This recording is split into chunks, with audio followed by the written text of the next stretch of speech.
কাজের জন্য বাইরে রয়েছো, খুব মিস করছো নিজের গ্রামটাকে, তাই না?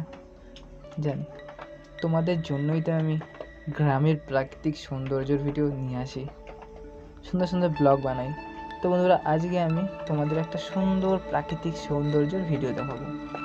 এটা একটা ছোট্ট ভিডিও, আর বড় ভিডিওটা পরের সপ্তাহে আসবে, অবশ্যই আসবে তোমাদের জন্যই। এই গ্রামে আমি পিকনিক করতে গিয়েছিলাম, ঠিক আছে, গোবরডাঙ্গার আশেপাশে, মানে আমার বাড়ির আশেপাশে। তো প্রাকৃতিক সৌন্দর্যটা একবার দেখো। মাঝখানে মাটির রাস্তা, একপাশে জমি, মানে যেখানে এখন আপাতত ধান চাষ হচ্ছে, আর ডান দিকে ঝিল রয়েছে, একটা সুন্দর ঝিল। সেই ঝিলে মাছ চাষ হয়। সত্যি অসাধারণ, গাছের তো অভাবই নেই, তাই না? দেখতেই পাচ্ছ ওই রাস্তা দিয়ে দূরে যে রাস্তাটা রয়েছে, ওখান থেকে কেউ হয়তো বাজার করে যাচ্ছে, তাই না? এরকমই সুন্দর ভিডিও পরের সপ্তাহে আসবে। এটা তো ছোট্ট ভিডিও, তখন তোমরা ভিডিওটাকে সাপোর্ট করো।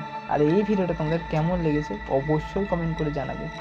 দেখো মাটির রাস্তা, এখান থেকে হেঁটে হেঁটে গিয়ে ভিডিও করেছিলাম, সত্যি অসাধারণ। আজকে এই পর্যন্ত, আবার দেখো।